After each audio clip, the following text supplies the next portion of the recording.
After I came out of the coma, it turned out they wanted to dismantle me for parts. Even though I never signed the donor card or agreed to any of it, they were already circling like vultures, talking about organs and allocation, as if I couldn't hear. If you woke up and found out your own family had almost signed your body away, what would you do if you were me?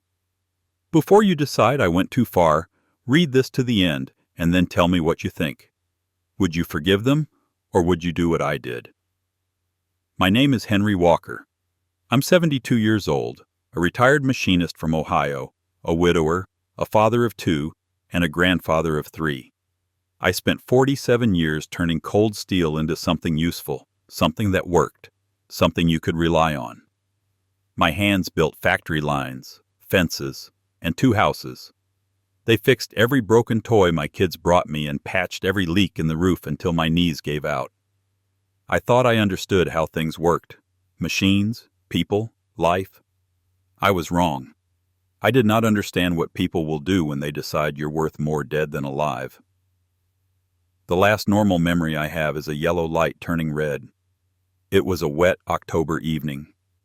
I was driving home from my grandson Josh's soccer game, still thinking about the way he'd grinned when I bought him a hot chocolate. My old Ford pickup smelled like coffee and wet grass, the radio murmuring some classic rock station I wasn't really listening to. The intersection at Maple and 3rd has always been bad. I know that light.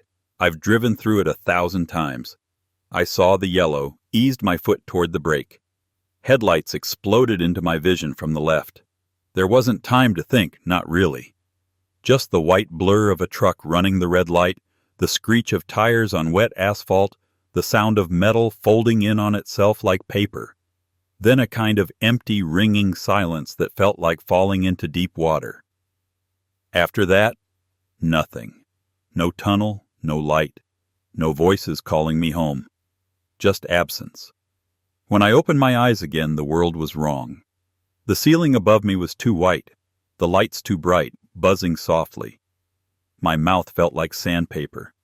Something scratched at the back of my throat. I tried to swallow and felt tubes. My chest hurt like someone had parked a car on it. Beeping machines surrounded me, and my arms felt heavy, tethered by lines and tape. "Mr. Walker? Henry? Can you hear me?" A woman's voice floated toward me, thin and far away. A face leaned into focus. Blue mask, tired eyes, hair tucked into a surgical cap. A nurse, I realized. I tried to speak. A hoarse sound broke in my throat. Panic rose. I clawed at the tube in my mouth, but my hand barely moved. "Easy, easy," she said quickly, pressing my hand back down. "You've been intubated. You were in a car accident 2 weeks ago. You're in St. Matthew's Medical Center. Do you understand?" 2 weeks. The words didn't make sense at first, like she'd spoken in another language. My brain tripped over them. 2 weeks of nothing. 2 weeks that my body was somewhere while I was nowhere. Tears prickled the nurse's eyes. "We didn't think you were coming back," she whispered, just loud enough for me to hear. I blinked, once, twice. The world blurred and sharpened. 2 weeks. After a while, a man in a white coat came in. Tall, mid-40s, silver at his temples, kind of handsome in a television doctor way. His badge read, "Dr. Keene, Neurology." He smiled, a practiced, soothing smile. "Henry, I'm Dr. Keene. You gave us quite a scare."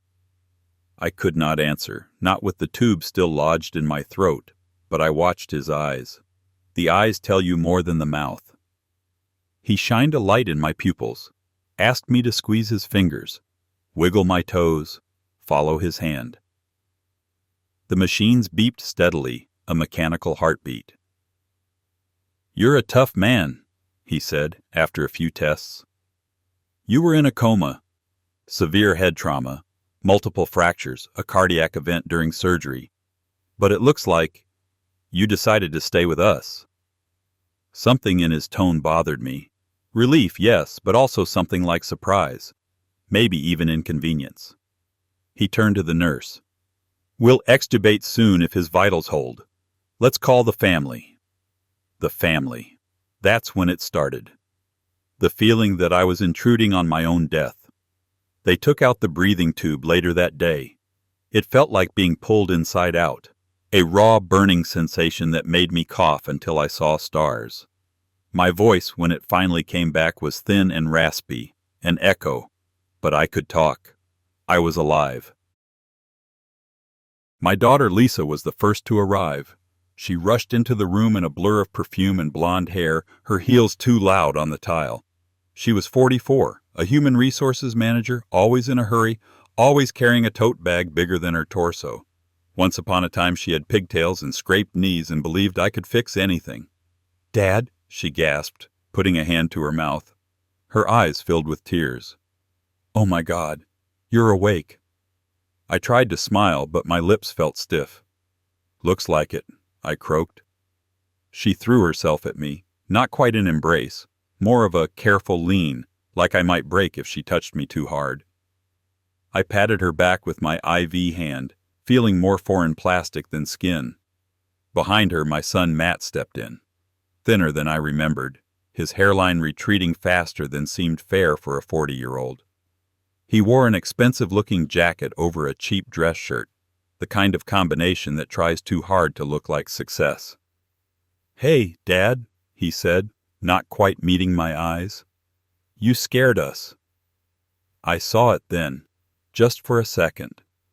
Disappointment, flitting across his face like a shadow of a bird over a wall. Gone before I could be sure. Maybe I imagined it. Maybe I wanted to. We talked about small things at first. The accident, Josh's team winning the game, the weather. Lisa cried a little. Matt checked his phone when he thought I couldn't see. They asked if I remembered anything. I said no. They didn't ask any follow-up questions. I was too tired to push. That first night, the pain meds dragged me back towards sleep. The room dimmed. A machine hissed quietly in the corner. I drifted somewhere between waking and dreaming, where voices blur and shapes melt. That's when I heard them. Not my children, different voices. A woman and a man, low and tense just outside my door. "We had him listed as a potential donor," the woman said. "You know what it took to get that clearance?" "We followed protocol," the man replied. His voice was clipped, irritated. "We had 3 independent assessments. He met criteria. You know how short the list is." "Yeah, but he wasn't registered. No card, no online consent. The family signed, and now—" "They had durable power of attorney and next of kin authority," the man cut in. "We documented everything. The OR was on standby. Then he crashes. Cardiac arrest. We stabilize. And he comes back." He said the last 2 words like an accusation. I went cold. The woman lowered her voice, but the halls carry sound at night. "The transplant team was furious. We lost 2 perfect matches. They'll be asking questions." "Then we answer them," the man said. "We did nothing wrong. It's his body. It's not like he cares. He was gone." Silence. Then softer, almost under his breath. "Besides, if he'd stayed under, everybody would have walked away a hero." Footsteps. The faint squeak of rubber soles fading. My heart hammered so hard it set off some monitor. An alarm beeped and a nurse hurried in. "You okay, Mr. Walker?" she asked, checking the screen. I forced my face into a neutral mask. "Just bad dream," I said, because I needed to be sure before I opened my mouth and accused anyone of treating me like a part spin. The next day I asked questions. "Was I an organ donor?" I asked Dr. Keene when he came on rounds. He hesitated, just a fraction of a second, but I saw it. "You weren't registered through the DMV," he conceded, "but your children were asked about your wishes. They signed consent forms to allow donation if your condition met criteria." My throat closed. "My kids signed me up to be carved open?" My voice cracked on the last words. He frowned. "Henry, I know this is upsetting, but you were in a coma with a poor prognosis. You had a severe brain injury. We had to prepare for every outcome. Organ donation saves lives. I wasn't dead, I whispered. You had no measurable cortical activity for several days. We repeated tests. There was a significant chance you would not recover with meaningful function. Meaningful function. I might have laughed if it didn't hurt. I'd worked my whole life, paid my taxes, raised 2 children, buried my wife. I thought I'd earned more than a phrase like that. Did I have a choice? I asked. In situations like this, he said carefully, we rely on the family to speak for the patient's presumed wishes. Presumed. That word sat in my chest like a stone. Lisa and Matt visited again that evening. They brought drawings from the grandkids, flowers that made my nose itch, a bag of my clothes from home. For a while we chatted normally, or close enough. Then Lisa went to get coffee, leaving Matt alone with me. He sighed, rubbing his slicked back hair. You look better than I expected, Dad. Better than dead? I asked quietly. He flinched, his eyes flicking to mine. For once he didn't look away. You heard something, he said. Not a question. I heard enough, I replied. About donor lists and clearance and how I don't care what happens to my body. He swallowed. Dad, it's not like that. Then tell me what it is like. My voice was low, steady now, the same tone I used when I caught him lying about breaking a window when he was 12. Matt shifted in the chair. You were gone, he said. They said you were brain dead. They said there was no real chance you'd come back. Dr. Keene told us there were patients waiting who could use your kidneys, your liver, your heart. He made it sound like, if we let you go, at least you'd help somebody. Let me go, I repeated. Did you ever think to ask what I wanted? Tears sprang to his eyes, but I noticed he didn't wipe them away. You never talked about it, he said quietly. Mom was the one who brought up things like that. You always changed the subject. Maybe that was true. Maybe I didn't like thinking about death, not after watching my wife fade away under chemotherapy and hospital lights. Maybe I thought if I ignored it, it would ignore me. But you didn't stop there, did you? I asked. You signed something. He stared at his hands. They gave us forms. Lisa and I, yeah, we signed. We thought, his voice broke. We thought we were doing the right thing. We thought you were already gone. I watched him for a long moment. If that had been the whole truth, maybe this story would have ended differently. Maybe there would have been a hard conversation, tears, forgiveness. But the truth was uglier. It came in pieces over the next week.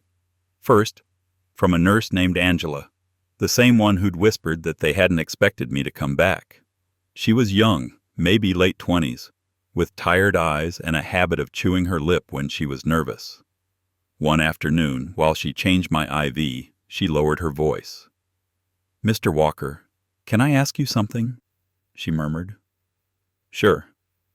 Did you know about the DNR and the DND? I frowned. The what? Do not resuscitate, she said. And do not dialyze. Orders in your chart. They were signed 2 days before you woke up. By your family. My mouth went dry. They told you not to bring me back? Her eyes filled with something between anger and guilt. We were instructed that if your heart stopped again, we were not to attempt resuscitation. No CPR, no shocks. And if your kidneys shut down, no dialysis. Comfort care only. I swallowed hard. My heart monitor beeped a little faster. Who gave those instructions? I asked, though I already knew. Legally your healthcare proxy, she said. Your daughter. She signed the primary documents. Your son signed as alternate. The room swayed. I gripped the bed rails until my knuckles whitened. I remembered the voices in the hallway. If he'd stayed under, everybody would have walked away a hero. Why are you telling me this? I asked quietly. Angela hesitated, then glanced at the door. Because I became a nurse to help people, she said, not to watch them be managed. And because the ethics committee is already sniffing around this case, people are nervous. Ethics committee, I repeated. Why? She folded the used IV wrapper in on itself. Because someone noticed a pattern. Aggressive organ procurement protocols on older patients without registration. And this time, the patient got up and started asking questions. She met my eyes. You're not supposed to be here, Mr. Walker. Not by their calculations. That was the second piece. The third came from a lawyer. His name was Dan Chambers, a hospital risk management attorney. He wore a navy suit and a too-bright tie and carried a thin leather folder. He came 2 days after Angela's confession, smiling like a salesman. Mr. Walker, he said, pulling a chair close to my bed. First of all, let me say how thrilled we all are that you're recovering. St. Matthew's is committed to providing the highest standard of care to our patients. He smelled like cologne and tension. He began with flattery. How strong I was. How miraculous my recovery. How everyone on the team had worked tirelessly to save me. I let him talk. Eventually he opened his folder, revealing a stack of printed pages.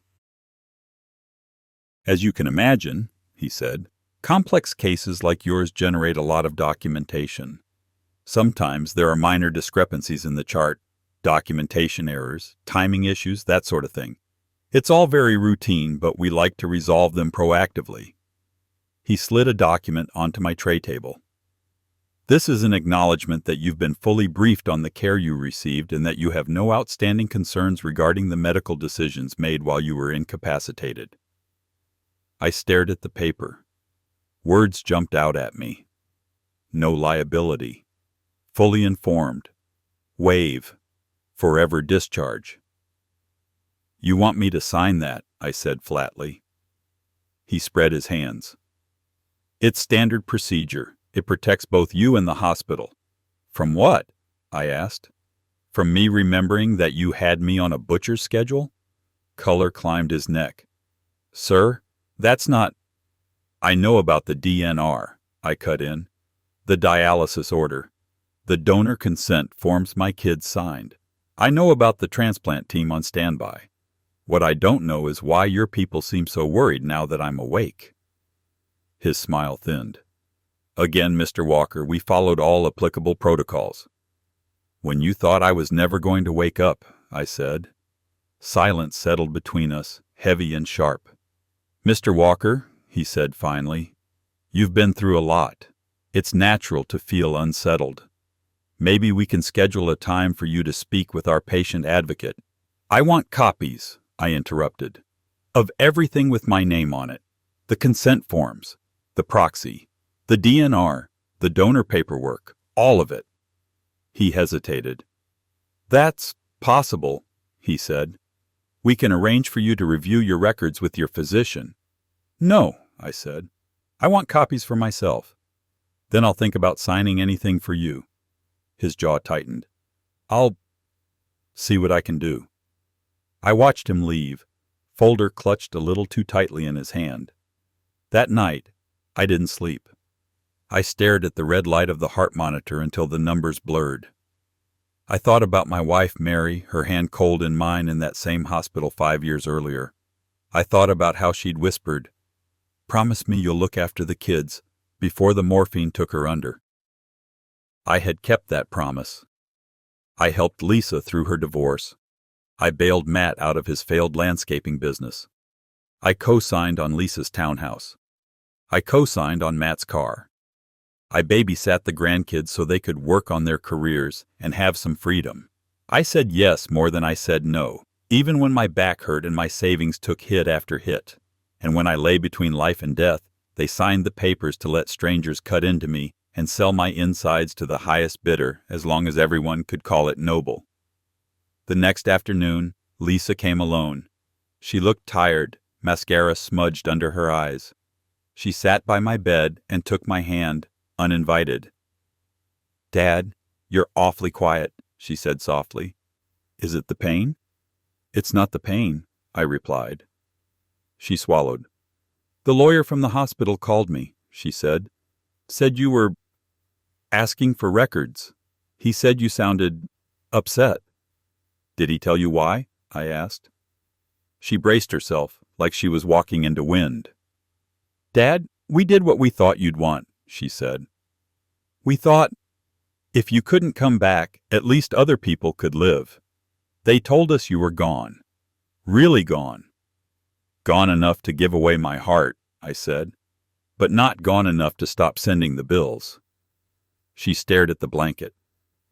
"They showed us scans," she whispered. "All these gray images, no activity. They said there was almost no chance." "Almost," I repeated. "But you signed anyway. And when that wasn't enough, you signed do not resuscitate. You told them to let me go." Her shoulders slumped. "I couldn't watch you suffer," she said weakly. 2 weeks of sleep is suffering?" I asked. "Or were you thinking about the long-term care costs? The house? The life insurance?" Her head snapped up, eyes blazing. "That's not fair," she said. "You know things are tight. Matt's hours got cut. My mortgage—" "And my body looked like a solution," I finished for her. She flinched as if I'd struck her. There it was, the thing we weren't saying out loud. If I died as an organ donor, there would be sympathy, maybe even some charity. My insurance might pay out differently. No prolonged nursing home bills. A clean break. "Dad," she whispered. "Please, we made an impossible decision." "Yes," I said. "And now I get to make mine." She pulled back, frowning. "What does that mean?" "It means," I said slowly, "that when you decided I was worth more dead than alive, you forgot one thing." "What?" "I'm still alive." For 2 more weeks I played the grateful patient. I smiled at the physical therapist as she coaxed me down the hall with a walker. I thanked the nurses. I nodded politely when Dr. Keene discussed my rehab plan. I listened as the hospital attorney tried again to get me to sign his magic paper. In the background, quietly, I asked for help elsewhere. My neighbor, Tom, is an old friend from the plant. He retired into a second career as an insurance adjuster, the kind who actually reads policies. He visited me one afternoon bringing contraband cheeseburgers in a paper bag. "You look like hell, Hank," he said cheerfully, setting the bag on my tray. "But better than a casket, I guess." "Thanks," I said. "I need a favor." He listened as I laid it out, what I'd heard, what Angela had told me, what the lawyer wanted. His eyes narrowed. "Let me see those papers," he said. The hospital had reluctantly provided photocopies of my chart entries, redacted in places, but not enough. Tom spread them out on the bed, his finger tracing dates and times. "Here," he said, tapping a note. "The first brain death evaluation, then one the next day, then a notation about organ procurement coordination, and then," he flipped a few pages, "construction of a DNR order, all in under a week." He sat back, whistling low. "They move fast for a guy who wasn't even registered as a donor." "Is it legal?" I asked. "Legal's a slippery word," he said. "But if your kid signed under pressure or without full information, and if the hospital nudged them toward certain decisions with misleading language." He smiled, a wolfish, grim smile. "There are people who will be very interested in this." He connected me with an attorney named Sarah Collins, a malpractice specialist with a calm voice and eyes that missed nothing. She met me in my hospital room 3 days before discharge, a tape recorder in her bag and a legal pad on her lap. "I'm sorry for what you've been through, Mr. Walker," she said. "But if even half of what you're saying can be documented, you're not the only one at risk here. The hospital is. Your physicians are. And if your children signed anything under false impressions, they may be victims too." I looked away. "Victims," I repeated. "Is that how the law sees them?" She studied me a moment. How do you see them? She asked. I thought about Josh's soccer game, about the line of my daughter's jaw when she signed the DNR, about my son's shadow of disappointment when he saw me breathing. I see people who valued convenience over courage, I said quietly. People who were willing to let me go because it was easier than fighting for me. People who saw a ledger instead of a father. Sarah's pen scratched across her pad. Do you want to press criminal charges? She asked. It's possible to argue attempted. Well, we'd need to talk with the district attorney. I pictured my grandchildren's faces, the way Emma tucked her hand into mine without thinking, the way Josh shouted, "Grandpa," from the soccer field. No, I said slowly. Not yet. I don't want them in prison. Then what do you want? She asked. That was the question. At first I didn't know. Anger is easy. It burns hot and fast. Revenge, though, that requires more careful fuel. It has to be designed, like a machine, so that when you finally flip the switch, it turns exactly as you planned. 2 days after I came home, I found out they had already started dismantling my life while I slept. I shuffled into my kitchen, still sore, still getting used to the weight of my own body again. The house smelled faintly of disinfectant. Lisa had helped by throwing away anything she considered unsanitary. My favorite old recliner was gone, replaced by a safer lift chair I hadn't asked for. A stack of mail waited on the counter. I sorted through it, each envelope a small reminder that the world keeps turning even when you almost die. There were hospital bills, of course, a get-well card from the church, a flyer for gutter cleaning, and then a letter from my bank.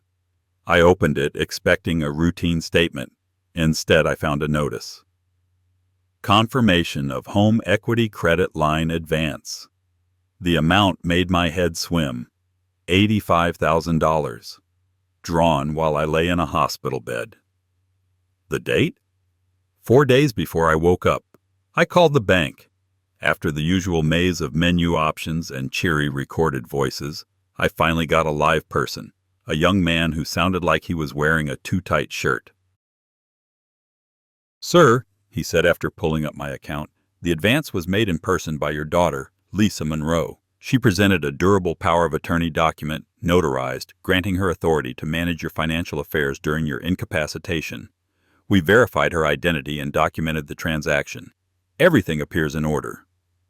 In order. I hung up without thanking him. Later, I found the document in my kitchen drawer, tucked under some takeout menus. A durable power of attorney, signed, by me, 6 months earlier, when Lisa had talked me into doing some paperwork. Just in case, Dad. Everyone's doing it these days. I'd signed it at her kitchen table, more focused on my grandkids spilling juice than the fine print. My own careless trust had handed her the keys. The money? Gone. Transferred to an account that, when I cross-checked the number with Tom's help, belonged jointly to Lisa and Matt. Emergency fund, I imagined them saying. For Dad's care. For his future. But my future was something they had almost signed away for parts. That was the night I stopped thinking of myself as a victim and started thinking like the man I used to be on the factory floor. Calculating, patient, willing to wait as long as it took to get every piece in the right place. By the time my follow-up appointment with Dr. Keene rolled around, my mind was sharper than it had been in years. We sat in his office, a pleasant room with framed degrees on the walls and a view of the hospital parking lot. He reviewed my latest scans, my progress in physical therapy, my cognitive scores. You're recovering remarkably well, he said. I'll be honest, Henry, this wasn't the outcome we were expecting. Because you expected to be reading my chart in a conference about organ allocation, I said. He stiffened. That's not fair. No, I said. Fair would have been asking me what I wanted before you let my kid sign my body over. He sighed, steepling his fingers. You're looking at this emotionally, he said. I understand. But from a medical standpoint, we acted based on probabilities. We have an obligation to consider the needs of all patients, including those waiting for organs. You were attacked by terrible odds. Odds, I said. Tell me something, doctor. When you explained those odds to my children, did you also explain that people sometimes come back? Did you tell them that almost isn't certain? Or did you present my death as a foregone conclusion, a noble sacrifice for the greater good? He didn't answer. Because there's something you should know, I said. He looked up wary. What's that? I consulted a lawyer, I said. And she thinks there are a lot of people who'd be very interested in how you run your end-of-life protocols here. His jaw tightened. Mr. Walker, involving outsiders can complicate. I held up a hand. I haven't filed anything yet, I said. I'm giving you a chance to think about how much this little experiment of yours is worth to the hospital, to your donors, to your board. His eyes flicked to his diplomas as if checking that they still meant something. You're trying to blackmail us, he said softly. I'm trying, I replied, to get justice, for myself, and for the next guy who comes in here with a head injury and a family that can be persuaded to do the right thing. He stared at me for a long time. What do you want? He asked finally. I almost told him right then. But good revenge is like good machining. You don't rush the cut. Here is where most people would have gone straight to court or the news. Called a press conference, waved the documents, watched the world burn. Instead, I chose something slower, quieter, and, in my opinion, far more effective. And here's the thing. What I did next did not just change my life. It changed my children's lives, my grandchildren's lives, and the future of the hospital itself. Because a few weeks later, I stood in my own living room, cane in hand, watching my children sit on the couch like nervous teenagers, and I dropped the second bomb. They thought we were gathering to celebrate my recovery. I told them I had estate planning papers to update, that it was time to talk about the future now that we had a second chance. They came quickly enough. Lisa sat on the edge of the sofa, legs crossed, hands tight around a mug of coffee she didn't drink. Matt slouched beside her, staring at the floor. The TV was off. The house was too quiet. Before we begin, I said, lowering myself carefully into my chair, I want to show you something. I had arranged the papers on the coffee table in a neat stack. Hospital forms, bank statements, copies of emails Sarah had obtained through discovery requests sent quietly to the hospital, masked as patient record corrections. On top of the stack, like a rotten cherry on a poisoned sundae, lay the consent forms with their signatures. I handed the first document to Lisa. She glanced at it, then sucked in a breath. Her cheeks went pale. This is... She looked up at me. Dad, where did you... Hospital provided it, I said. Apparently patients are allowed to see what was done in their name while they were sleeping. Matt leaned over, squinting. His own signature stared back at him from the witness line. Dad, we told you, he began. We thought... I know what you thought, I said. You thought I would never read these, just like you thought I'd never see the bank letter. The equity line you emptied. Lisa's eyes widened. The bank? Called, I finished.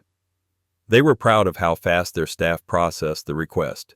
Very efficient. I taught you kids better than to leave a paper trail this obvious.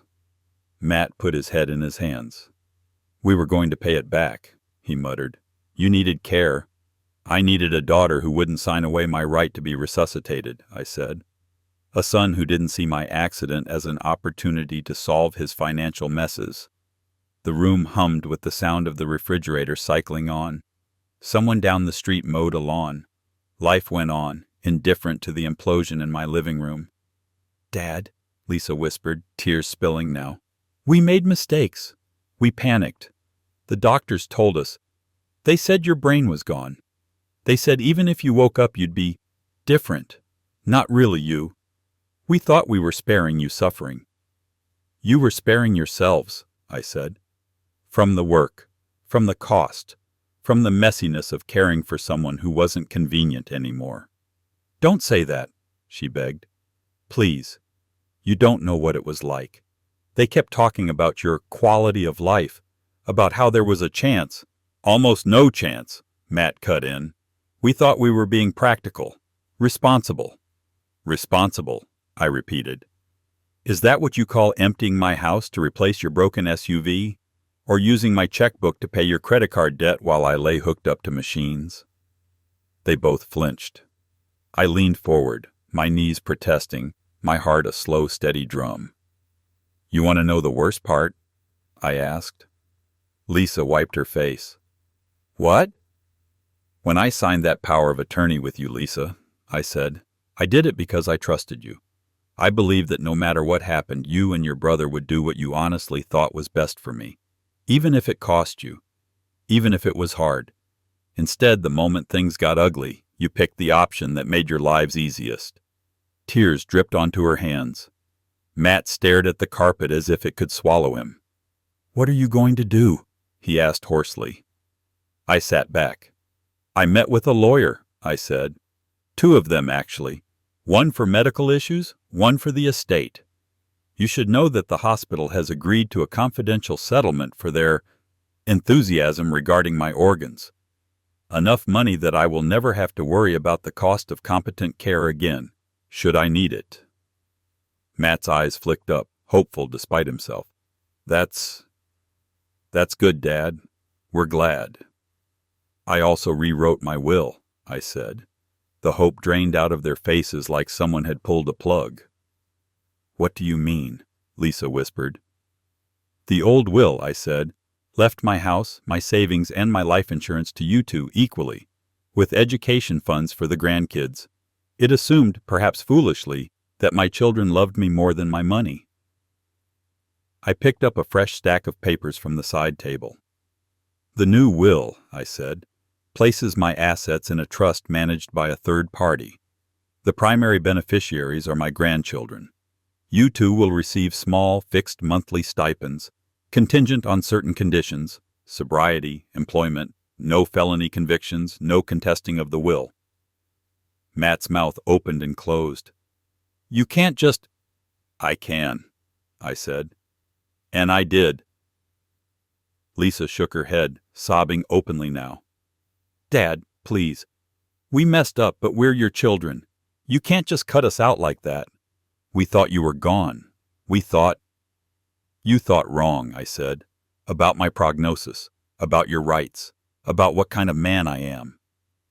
I let that sit for a moment, then continued. The trust also specifies, I said, that if either of you attempt to pressure the grandchildren regarding me or my assets, your stipend will cease. If you disparage me to them, it will cease. If you try to interfere with my medical decisions again, it will cease. Matt stood up suddenly, pacing. This is insane, he snapped. You're punishing us for believing what the doctor said. You were supposed to die, Dad. We were grieving. We made choices we thought were best, and now you're acting like we tried to kill you. I looked him in the eye. Didn't you? I asked quietly. He froze. I signed a DNR because they said you'd be a vegetable, he muttered. Because they said bringing you back would be cruel. The hospital will have to answer for what they said, I replied. I'm already making sure of that. There will be new protocols, more oversight. Some people may lose their licenses. Is that enough? Lisa whispered. Will hurting them make you feel better? No, I said. But it will make the next family think twice before they sign away their father because a man in a white coat says it's noble. I took a breath, feeling every inch of my age and every second of the 2 weeks I'd lost. As for you 2, I said, I'm not sending you to jail. I'm not disowning you completely.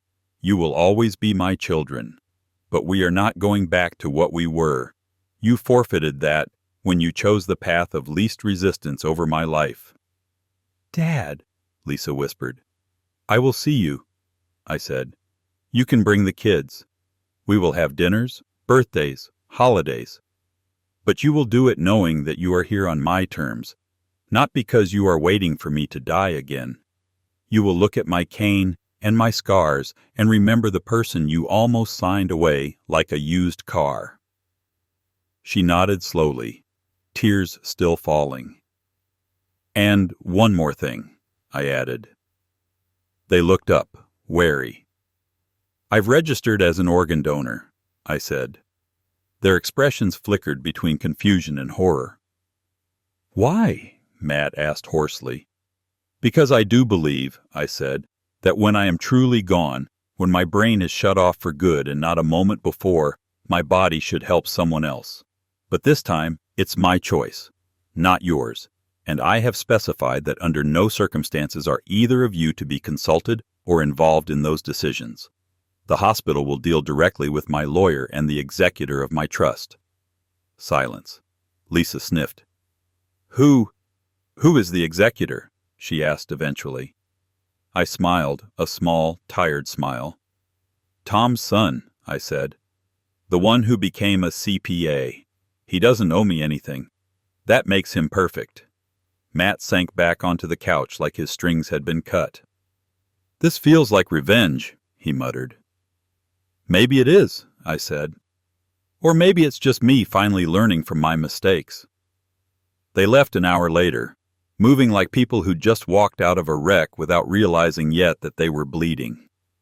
I watched them go, my grandchildren trailing behind them, glancing back at me with wide, uncertain eyes. Later that night, my phone rang. It was Angela, the nurse.